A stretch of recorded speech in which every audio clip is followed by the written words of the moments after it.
देखिए, जो बीजेपी के साथ एक इंटरेस्टिंग स्थिति ये है कि बीजेपी उन जगहों पर इनरोड कर रही है जहां वो नहीं थी।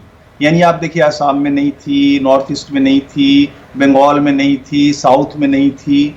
वो एक तरह से नॉर्थ वेस्ट पार्टी मानी जाती थी, लेकिन जिस तरह से उसने इनरोड किया है सारे जगहों पर, और एक हिंदुत्व की एक जो पॉलिटिकल प्रोजेक्ट है वो जिस तरह से आगे बढ़ रही है, तो वो तो उसकी सफलता है ही है। यानी उसकी सफलता, भले ही 2 सीट भी अगर वो केरल में पा जाते हैं तो भी हाँ। उनकी बड़ी सफलता है।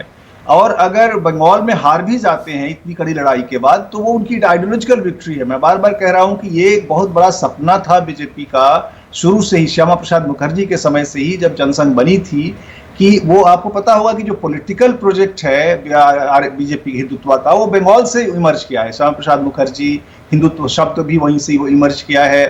तो वो वहां की के कंडीशन में, जब आज तक वो लगातार कांस्टेंट एफर्ट कर रहे थे, और अभी वो इतनी भी सफलता ले लेते हैं, तो हिंदुत्व प्रोजेक्ट की, पॉलिटिकल प्रोजेक्ट की बड़ी सफलता है। ठीक है, कांगो साहब को लाइए जरा। कांगो साहब, बंगाल में जो आखिरी 2-3 चरणों के चुनाव हुए हैं, तब कोरोना वायरस की ये दूसरी लहर अपने चरम पर पहुंचना शुरू हो गई थी। आपको लगता है बंगाल के इस चुनाव में इस कोरोना वायरस की दूसरी लहर का असर दिख रहा है या नहीं दिख रहा है? देखिए, मैं समझता हूं सरकार किसकी भी हो, उसको अब आने के बाद, इसलिए आने वाले 6 महीने में कोरोना की लहर के साथ किस तरह से लड़ना, यही काम करना पड़ेगा। अब ये किसके वजह से कोरोना बढ़ा है, क्या है, ये बात आप करते रहिए, लेकिन जो सरकारें हैं उनको अब कोरोना वायरस से ही लड़ने का काम आने वाले 1 साल में करना पड़ेगा, ऐसा मुझे लगता है। नहीं, मेरा सवाल वो नहीं था। मेरा सवाल कांगो साहब ये है, क्या इस चुनाव के जो ये फिगर्स, आंकड़े आ रहे हैं, इस पर आप कोरोना की दूसरी लहर का असर देख रहे हैं क्या आखिरी 2-3 चरणों में? देखिए, आखिरी के 2 चरणों का एनालिसिस सेपरेटली करना पड़ेगा। कोरोना का इम्पैक्ट है कि नहीं देखने के लिए। ओके। क्योंकि हाईकोर्ट ने काफी बोला, जो प्रेस में आया। अब गवर्नमेंट को भी, इलेक्शन कमीशन को भी कुछ एक्शंस लेने पड़े, जैसा अभी एक्शन लिया है कि जीतने के बाद रैलीज नहीं होगी। अब क्या इसका इंप्लीमेंटेशन होगा क्या, ये सब सवाल है। बिल्कुल सही। लेकिन मैं समझता हूं कि आखिरी 2 दौर में जो सेपरेट उसका एनालिसिस करना पड़ेगा। हाँ। जो आपका कंक्लूजन है वो सही है या गलत है दिखाने के लिए। ठीक है, सौरभ सिकदर, आपको लगता है बंगाल के आखिरी 2-3 चरणों का असर, क्योंकि तब कोरोना वायरस की दूसरी लहर पीक करना शुरू हो गई थी, उसका असर दिखाई दे रहा है इन आंकड़ों पर? क्योंकि बीजेपी की केंद्र सरकार ने कैसे इस लड़ाई को लिया, उसका असर देख रहे हैं आप इन आंकड़ों में क्या? मानक जी, बंगाल में तो ऐसा हुआ था कि ये दूसरा वेव आने वाला है, बार बार सुनने के बाद भी। ये टीएमसी का जो गवर्नमेंट था और मुख्यमंत्री खुद जो यहाँ का हेल्थ मिनिस्टर थे, सारे हॉस्पिटल में कोविड का बेड जो है उसने कम कर दिया, बहुत सारे कोविड सेंटर बंद करवा दिया। मतलब उनको ऐसा लगा कि कोरोना देश से खत्म ही हो गया। और आज जो है, ये जो बेड नहीं मिल रहा है, ऑक्सीजन नहीं मिल रहा है, इसके लिए जिम्मेदार भी वो है। तो इसीलिए लोगों का गुस्सा जो है, लोगों का जो नाराजगी है, वो तो, जो आम आदमी का नाराजगी है वो कहा जाता है, वो तो सीधा ईवीएम मशीन में जाता है। तो ये जो है, ये तृणमूल कांग्रेस को जरूर नुकसान दे। Okay, alright. कुर्बान अली साहब, क्या आपको लगता है, क्योंकि जाहिर है मुझे देखना पड़ेगा, कांगो साहब बिल्कुल सही कह रहे हैं, आखिरी 2 चरण में जो वोटिंग हुई है और उनके क्या नतीजे आ रहे हैं उसको अलग से देखना पड़ेगा, तब पता चलेगा कि कोरोना की इस दूसरी लहर का असर वोटिंग पर कुछ पड़ा है या नहीं पड़ा है। आपको लगता है कि आखिरी 2-3 चरणों में बीजेपी के खिलाफ गया होगा वोट? अब कहना मुश्किल है जब तक आंकड़े सामने ना आए, और उसका ब्रेकअप अब तो बहुत मुश्किल है, क्योंकि अब ईवीएम तो सब मिक्स कर देता है, और उस एरिया में कि जहां अंतिम चरण में मतदान हुआ है, ये जब नतीजे आ जाएंगे तब विश्लेषण हो पाएगा। लेकिन हाँ, एक हॉस्टाइल माहौल तो केंद्र सरकार के खिलाफ बना ही था कि जो चुनाव रैलियों पे जिस तरह से चुनाव आयोग को प्रतिबंध लगाना पड़ा, फिर अदालतों के फैसले आए कि भाई इलेक्शन कमीशन क्या कर रहा है, तो इस सब को लेकर, मगर जो चुनाव का प्रतिशत था, मतदान का प्रतिशत, वो कम नहीं था। तो इससे लगता है कि शायद उसका ज्यादा असर नहीं था, क्योंकि जो पैटर्न है वो सब वही दिखाई देता है जो 5वें और 6ठे चरण तक रहा था, वही 8वें चरण तक रहा है, और मतदान में कोई बहुत ज्यादा कमी नहीं आई है। तो कहना मुश्किल है, मगर जाहिर है कि उसको किस तरह से ट्रांसफर हुआ है वोट, वो अभी नहीं बताया जा सकता जब तक के पूरे नतीजे ना आ जाए। लेकिन हाँ, एक परसेप्शन की बात करें तो उसके लिहाज से हम इस नतीजे पहुंच सकते हैं कि केंद्र सरकार के खिलाफ आखिरी एक हफ्ते में काफी माहौल था। ओके, आपको लगता है कुर्बान अली साहब उसी लिहाज से अगर आखिरी 2-3 चरणों में बीजेपी के खिलाफ माहौल बना है कोरोना वायरस की वजह से, तो ये जो हम ऊपर फर्क देख रहे हैं, टीएमसी 134 बीजेपी 111, आपको लगता है कि ये फर्क हो सकता है उसी वजह से बना हो, वरना ये टक्कर और कांटे की होती? नहीं, मुझे लगता है कि ये तो टक्कर मतलब शुरू से ही उस तरह का था कि लेफ्ट और कांग्रेस तो कहीं था नहीं, और वो अभी सामने भी दिख रहा है। तो ये एक तरह से बाइपोलर है, और ये बिल्कुल उसी तरह से जैसे लोकसभा चुनाव में के नतीजे आए थे, और जो मत प्रतिशत था लगभग 44% टीएमसी को और 41% बीजेपी को, और उसके आधार पर बीजेपी उम्मीद कर रही थी कि 100-125 सीटें तो हमने विधानसभा की एक तरह से जीत ली हैं, अब इसके हम आगे हम जाएंगे, मगर वैसा होता हुआ भी नहीं दिख रहा है।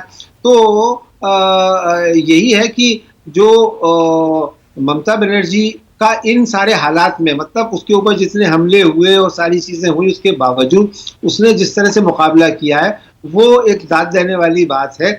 वरना तो ऐसे माहौल में और जबकि तीसरी बार वो चुनाव लड़ रही हैं और तीसरी बार सरकार बनाने की कोशिश कर रही है, तो ये मामूली बात नहीं होती है। इस मामले में ममता की तारीफ करनी चाहिए। बिल्कुल सही कह रहे हैं कुर्बान अली साहब, अगर तीसरी बार सरकार बना लेगी ममता बनर्जी और बीजेपी की पूरी ताकत लगाने के बाद, वाकई काबिल तारीफ होगा। 134 पर पहुंच गई है अब टीएमसी, बीजेपी 111 पर रह गई है। 23 सीटों का फासला आ गया है दोनों पार्टियों के बीच। 23 सीटों का लड़ाई अभी भी दिलचस्प है, और ये लड़ाई अभी लंबी चलनी है, क्योंकि अभी तो सिर्फ 2-3 राउंड की ही गिनती हुई है। ये दिन भर चल सकती है काउंटिंग। अगर इतना ही कांटे का मुकाबला, इतनी करीबी मुकाबला रहा, तो फिर हो सकता है कि विनर का फैसला, विजेता का फैसला, वो जानने के लिए आपको अभी कई घंटे इंतजार करना पड़े। लेकिन हां, ये एक बहुत ही दिलचस्प 2020 मैच की तरह हो सकता है। इसीलिए नजर कहीं मत अपनी हटाइएगा, रिमोट को हाथ मत लगाइएगा। न्यूज 24 पर रियल टाइम फिगर आपको दिखा रहे हैं, सीधे काउंटिंग सेंटर से हमें जो आंकड़े मिल रहे हैं। बंगाल हो, असम हो, केरल हो, तमिलनाडु और पुदुचेरी, आप जानते ही हैं, ओपिनियन पोल और एग्जिट पोल पहले से कह रहे थे असम में बीजेपी की वापसी हो सकती है। बिल्कुल वैसा ही होता हुआ दिख रहा है। केरल में देख लीजिए, एक और बड़ी खबर आ रही है, शुभेंदु अधिकारी अब नंदीग्राम से 4557 वोटों से आगे हो गए हैं। ममता बनर्जी के लिए एक और बुरी खबर, 4557 वोटों से आगे चल रहे हैं शुभेंदु अधिकारी नंदीग्राम में, और अपनी पुरानी नेता ममता बनर्जी को लगातार पीछे छोड़ रहे हैं। क्या एक बड़ा उलटफेर होने जा रहा है बंगाल में? सीटों में टीएमसी आगे जरूर दिख रही है, लेकिन अगर ममता बनर्जी नंदीग्राम में पीछे हैं, यह क्या इशारा करता है? कुर्बान अली साहब, क्या इशारा करता है ये?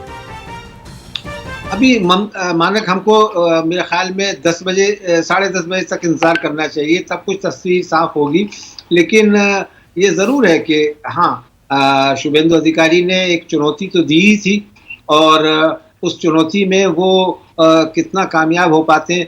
50,000 का मार्जिन की बात की थी उन्होंने, शायद वो तो ना हो, लेकिन अगर एक वोट से भी वो जीतते हैं ममता बनर्जी से, तो उसे एक बड़ी जीत माना जाना चाहिए। और ममता का फिर ये फैसला उनके लिए गलत साबित होगा कि भवानीपुर छोड़ करके वो नंदीग्राम गई। लेकिन अभी मुझे लगता है कि शायद 1 घंटे और इंतजार कर लेना चाहिए। ओके, कुर्बान अली साहब कह रहे हैं ममता बनर्जी हो सकता है अपने उस फैसले पर पछताएं जो उन्होंने भवानीपुर छोड़कर किया था, लेकिन अभी इंतजार करिए। शुरुआत में शुभेंदु अधिकारी ने तो ममता बनर्जी के पसीने जरूर छुड़ा दिए होंगे, क्योंकि ममता बनर्जी उस कद की नेता हैं। शुभेंदु अधिकारी उनके बहुत करीबी साथी सिपह सालार हुआ करते थे, उनके आगे कहीं नहीं टिकते थे। लेकिन अगर सोचिए जरा, ममता बनर्जी को शुभेंदु अधिकारी शुरू में पीछे छोड़ देते हैं, तो इस समय धड़कनें तो टीएमसी के कैंप में बहुत सारे नेताओं की बढ़ गई होंगी। लेकिन टीएमसी अभी सीटों के लिहाज से रुझानों में आगे चल रही है, 136 सीटों पर है, 147 बहुमत का आंकड़ा है, 252 सीटों के रुझान आ चुके हैं, 40 सीटों के आने बाकी हैं। इन 40 में से अगर 12-15 सीटों पर टीएमसी अपना रुझान, अपनी बढ़त बना लेती है रुझानों में, तो बहुमत के आंकड़े को छू लेगी। 136, 147 चाहिए, 147 सीटों का बहुमत का आंकड़ा है, 136 है, 11 सीटें और चाहिए। टीएमसी को बहुमत का आंकड़ा छूने के लिए, जबकि बीजेपी 111 पर है, उसे 36 सीटें चाहिए। 36, अगली जो 40 सीटें बची हैं अभी, उनमें से 36 चाहिए बहुमत का आंकड़ा छूने के लिए। लेकिन ये रुझान है, आगे पीछे बाकी सीटों पर भी होता रहेगा, पर फिर भी ये अहम है कि टीएमसी एक बार भी बीजेपी से रुझानों में अभी तक पिछड़ी नहीं है। बीजेपी लगातार टक्कर जरूर दे रही है, लेकिन टीएमसी से आगे नहीं निकल पाई है। क्या यह भी कुछ कहता है? लेफ्ट गठबंधन सिर्फ 3 पर आगे, अदर्स 2। बंगाल में कड़ा मुकाबला, उसी तरह असम में बीजेपी की सत्ता में वापसी अब तय लग रही है, क्योंकि बहुमत के आंकड़े को बहुत पीछे, बहुमत के आंकड़े की तरफ लगातार बढ़ते हुए बीजेपी 126 में से 70 सीटों के रुझान हमारे पास आ चुके हैं, और 126 के लिहाज से आप जानते हैं 113, 114 का होता है बहुमत का आंकड़ा, माफ करिएगा 63 सीटों का, 63 सीटों का होता है बहुमत का आंकड़ा 126 सीटों में असम में, और बीजेपी 46 सीटों के साथ बहुत कंफर्टेबल दिखाई दे रही है असम में। केरल में देखिए, लेफ्ट गठबंधन कांग्रेस गठबंधन से बहुत आगे निकल गया है, कांग्रेस के लिए बुरी खबर है केरल से। वहीं तमिलनाडु के आंकड़े भी आपकी टीवी स्क्रीन पर नीचे हम दिखा रहे हैं, वहां कांटे की टक्कर शुरू हो गई है डीएमके और एआईएडीएमके गठबंधनों के बीच। स्टालिन आगे जरूर चल रहे हैं, लेकिन एनडीए कड़ी टक्कर वहां भी अब देता हुआ दिख रहा है। शुरुआत में ऐसा लग रहा था डीएमके काफी आगे है, और पुदुचेरी में कांग्रेस के लिए बुरी खबर आ रही है। सौरभ सिकदर, आप कुछ कहना चाहेंगे? शुभेंदु अधिकारी पहले ही कह चुके हैं राजनीति छोड़ दूंगा अगर ममता बनर्जी को नहीं हरा पाया तो। शुरुआत में तो वो आगे चल रहे हैं, अगर ममता बनर्जी हार जाती हैं सौरभ सिकदर और टीएमसी जीत जाती है, तब क्या कहेंगे? देखिए, शुभेंदु अधिकारी जी ने जैसे बोला था कि ममता बनर्जी को जरूर हराएंगे, क्योंकि ये नंदीग्राम आज जो पूरा भारत में जाना जाता है, एक पॉलिटिकल वाटरलू जिसको बोलता है, जहां से टीएमसी का उत्थान हुआ था, शुरुआत हुआ था, तो शुरुआत हुआ था मतलब जीतने का शुरुआत हुआ था। तो आज यह नंदीग्राम तो शुभेंदु अधिकारी और उनके पूरा परिवार जो है इनका देन थे, तो इसीलिए वो इतना कॉन्फिडेंट थे कि वहां पे जीतेंगे, और टीएमसी का सबसे वजनदार कैंडिडेट जो वन मैन शो है ममता बनर्जी, वो खुद वहां पे खड़ा हुए थे, फिर भी बोले थे उनको हराएंगे। तो आज इसीलिए कि मैं अभी भी बोल रहा हूँ, देखिए जैसे आपके पास स्क्रीन में भी मैं देख रहा हूँ, अभी फासला कम हो रहा है बढ़ोतरी का, तो थोड़ा सा 4-5 राउंड जाने दीजिए, सरकार हम ही बनाएंगे और ममता बनर्जी भी जरूर हारेंगे। ओके, ममता बनर्जी को भी हराएंगे और सरकार भी बनाएंगे, बीजेपी के सौरभ सिकदर दावा कर रहे हैं। लेकिन शुरुआती रुझानों में अभी तक एक बार भी बीजेपी टीएमसी को पीछे नहीं छोड़ पाई है। अब गिनती जो है वो वोटों की गिनती 2 घंटे हो चुकी है। शुरुआत में मान लीजिए आधा घंटा बैलेट पेपर का भी, उसके बाद ईवीएम जब खुलने शुरू हुए होंगे तब भी 2 राउंड की कम से कम गिनती हो चुकी है। अभी हालांकि लंबी चलेगी ये काउंटिंग, लेकिन फिर भी 30 राउंड तक चलेगी, 30 राउंड तक चलेगी, ये सौरभ सिकदर बता रहे हैं। 30 राउंड की काउंटिंग है, लेकिन उसके बावजूद शुरुआती रुझानों में बीजेपी पीछे चल रही है। बंगाल में 16 सीटों का फर्क है, बहुत बड़ा फर्क नहीं है, बहुत छोटा फर्क है, पर यह भी सच है कि 292 सीटों में जहां चुनाव हुए हैं 261 के रुझान अब आ चुके हैं, और उनमें से 136 पर टीएमसी आगे निकल गई है। सिर्फ 11 सीटें उसे और चाहिए बहुमत का आंकड़ा छूने के लिए रुझानों में, जबकि बीजेपी के लिए बहुमत का आंकड़ा रुझानों में अभी थोड़ा दूर दिखता है। केरल में लेफ्ट गठबंधन आगे, असम में बीजेपी आगे, तमिलनाडु में डीएमके गठबंधन आगे यानी यूपीए, एनडीए पीछे, और पुदुचेरी में कांग्रेस पीछे और कांग्रेस का विरोधी खेमा आगे चल रहा है।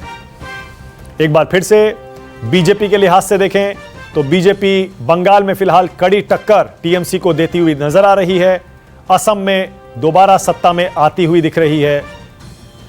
उसी तरह तमिलनाडु में एनडीए, जिसका बीजेपी भी हिस्सा है, एआईएडीएमके के साथ कड़ी टक्कर दे रहा है डीएमके गठबंधन को, यूपीए को। पुदुचेरी में हो सकता है कि कांग्रेस विरोधी खेमे में बीजेपी शामिल होकर सरकार में भी आ जाए। कांग्रेस की सरकार थी वहां पर पिछले 5 साल, लेकिन केरल में बीजेपी को कुछ भी हासिल होता हुआ नजर नहीं आ रहा है। वहां लड़ाई सिर्फ लेफ्ट और कांग्रेस गठबंधनों के बीच है, और वहां भी वहां भी लेफ्ट गठबंधन आगे चल रहा है। कांग्रेस के लिहाज से देखें तो कांग्रेस और लेफ्ट गठबंधन, बंगाल में उन्हें कुछ हासिल नहीं हो रहा है, सुपड़ा साफ है। असम में कांग्रेस 5 साल बाद भी बीजेपी को सत्ता से हिलाती हुई नहीं दिख रही है। लेफ्ट गठबंधन को केरल में कांग्रेस टक्कर जरूर देती हुई दिख रही है, लेकिन वहां भी अच्छी खबर नहीं है, क्योंकि बढ़त लेफ्ट गठबंधन ने अब काफी बड़ी कर ली है। 78 सीटों पर लेफ्ट गठबंधन केरल में पहुंच गया है, कांग्रेस सिर्फ 44 पर है गठबंधन में। नमस्कार, मैं हूं मानक गुप्ता।